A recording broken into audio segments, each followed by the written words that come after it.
र साथीहरू अब चाहिँ हामी निस्किन्छौँ बुटवलतिर। खाजा पनि खाइयो।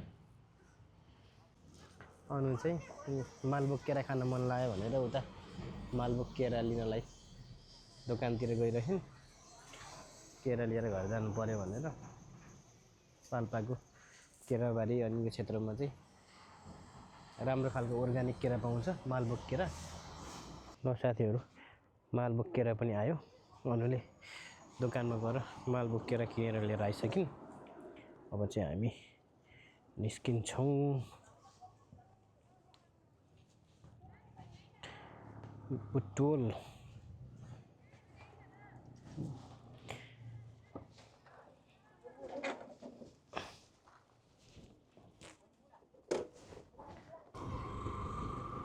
र यहाँनिर चाहिँ हाट बजार हो साथीहरू। यो हेर्न सक्नुहुन्छ पुरै सब्जीहरू फलफुलहरू पुरै बाटोमा राखेको छ बेच्नको लागि।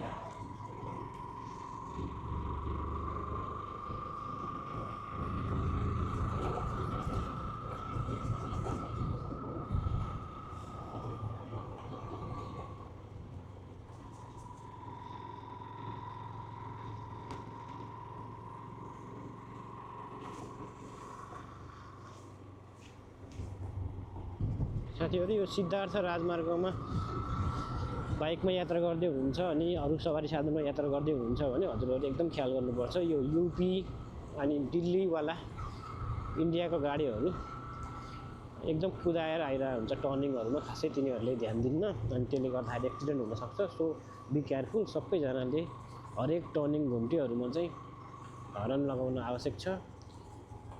हर्न लगाएर अनि त्यसपछि उताबाट रेस्पोन्स आएन भने मात्र हिँड्नु होला, नत्र भने यो घुम्तीहरूमा चाहिँ अलिकति डेन्जर हुन्छ। गाडीहरू आइरहेको हुन्छ ननस्टप। टिप्परहरू यो माथि ढुङ्गा खाने चुन खानेको त कति आइरहेको हुन्छ। सिमेन्ट फ्याक्ट्रीहरूको ढुवानी पदार्थ कच्चा पदार्थहरू सप्लाई गर्ने गाडीहरू, विशेष गरी यो केराबारी अनि यो झुम्सा, यो हाम्रो जोरदारा आसपासमा। सो सबैजना केयरफुल भएर ट्राफिक नियमको पालना गरेर हिँड्नु होला। ट्राफिक नियमको पालना गरौँ भनेर गाडीको पछाडि लेखेको रहेछ गुड स्लोगन। सबैजनाले ट्राफिक नियमको पालना गर्न एकदमै आवश्यक छ। हामी बाटोमा हिँड्दाखेरि हेर्नुहोस् त साथीहरू, पहाडहरू चट्टानले भरिएको पहाड टल्किरहेको छ अनि साइडमा किनर खोलाको पानी बगी पनि रहेछ। हामीहरू त्यसै खोलाको किनारै हुँदै यो बाटो हुँदै घुमौरो बाटो हुँदै हामी बुटवलतिर अगाडि बढिरहेछौँ। कतैको डाँडातिर घाम झुल्केको घाम हाम्रो शरीरमा पर्छ भने कतै चाहिँ पहाडले छेकेर ओझेल पर्छ। पिपल बोट आइपुग्यौँ। हामीसँग समय छैन, होइन भने हामी यहाँ बिचमा रोक्दै एक्सप्लोर गर्दै हामी हिँड्थ्यौँ अगाडि।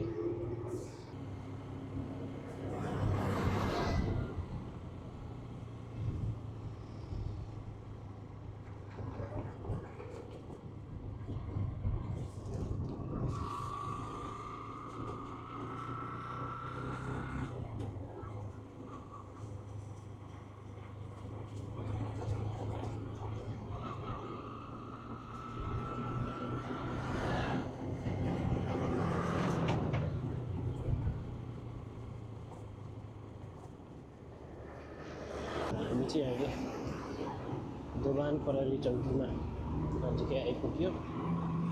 अब यो दोभानको प्रहरी चौकी कटेपछि चाहिँ अप्ठ्यारो बाटो सिद्धबाबा क्षेत्र दुर्घटनाबाट जोखिमयुक्त बाटोको यात्रा सुरु भइसक्यो। अब यो 5 किलोमिटर कटेपछि हामी बुटवल पुगिन्छ, गोलपाक पुगिन्छ। सो अब यो बाटोमा बिस्तारै गाडी चलाउनुपर्छ। ओभरटेकिङ पनि गर्नु हुँदैन।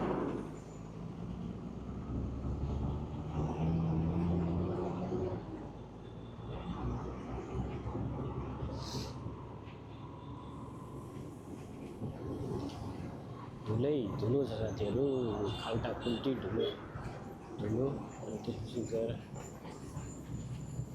बाइकहरूले पनि कुदाएर आउँछ टिप्परहरूले एकदमै सावधानीपूर्वक चाहिँ यात्रा गर्नुपर्छ यो सडक खण्डमा विशेष गरी यो सिद्धगाउँ क्षेत्रमा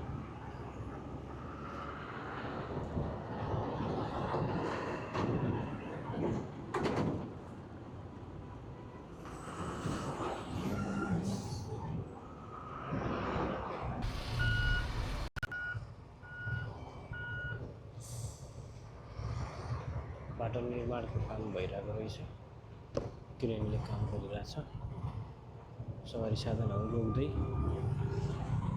अनि यो कामहरू अगाडि बढाउँदै गरिरहेको छ सडक विभागले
मेरो अगाडि पहिरोमा खस्नु भनेर यो चट्टानहरूलाई रोक्नको लागि यस्तो किसिमको चाहिँ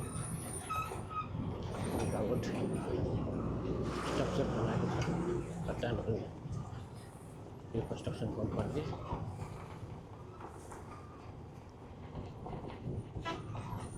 सो अब यहाँनिर फाइनली हजुर कुरा गरिदिनु सक्नुहुन्छ चाइना स्टेट कम्पनीले निर्माण गरिरहेको निर्माणाधीन सिद्धगाउँ सुरुङ मार्गको इन्ट्री पोइन्ट छ पाल्पाबाट बुटोल आउँदै गर्दाखेरि चाहिँ यो पोइन्टबाट चाहिँ सुरुङ मार्गबाट हिँड्ने यात्रुहरूले चाहिँ इन्ट्री गर्नुपर्ने हुन्छ हेर्न सक्नुहुन्छ अगाडि काम भइरहेको छ यो चाहिँ इन्ट्री पोइन्ट हो सिद्धगाउँ सुरुङ मार्गको यहाँबाट इन्ट्री भएर एकैचोटि हामी सिद्धगाउँ मन्दिर नजिकै चाहिँ निस्किन सक्छौँ यो सुरुङ मार्गको काम कम्प्लिट भएपछि सञ्चालनमा आएपछि विशेष गरी यो सडक खण्डको सबैभन्दा जोखिममुक्त क्षेत्र नै यही हो त्यही भएर यो क्षेत्रबाट चाहिँ जोखिम कम गर्नको लागि चाहिँ यो वैकल्पिक सडक मार्ग सुरुङ मार्गको सरकारले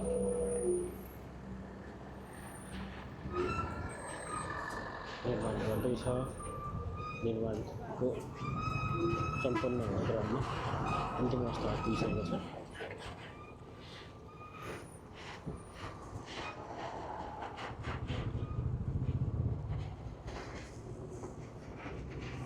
विशेष गरी बर्खायाममा एकदमै कष्टकर हुन्छ साथीहरू यो सडक खण्डको यात्रा वर्षी नै बर्खामा धेरैजना यात्रुहरूको अकालमा मृत्यु भइसकेको छ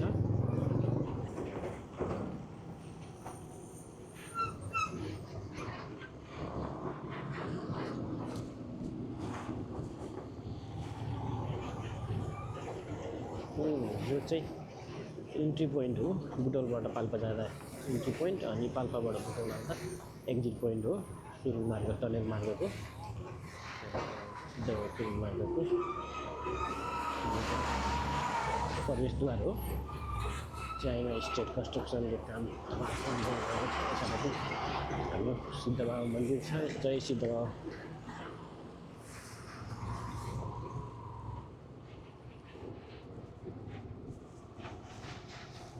अब सिद्धगाउँ मन्दिरको पछि हामी बुटोल पुग्नेछौँ सरल राइट फाइनली हामी बुटोल पुगिसक्यो चिडिया खोला पुल हामीले क्रस गऱ्यौँ अनि 3 गाउँपालिकाको सीमा यहाँबाट समाप्त हुन्छ भने बुटोल उपमहानगरपालिकामा प्रवेश गरिसक्यौँ। यो चाहिँ गुहारीको सिद्धबाबा मन्दिर हो।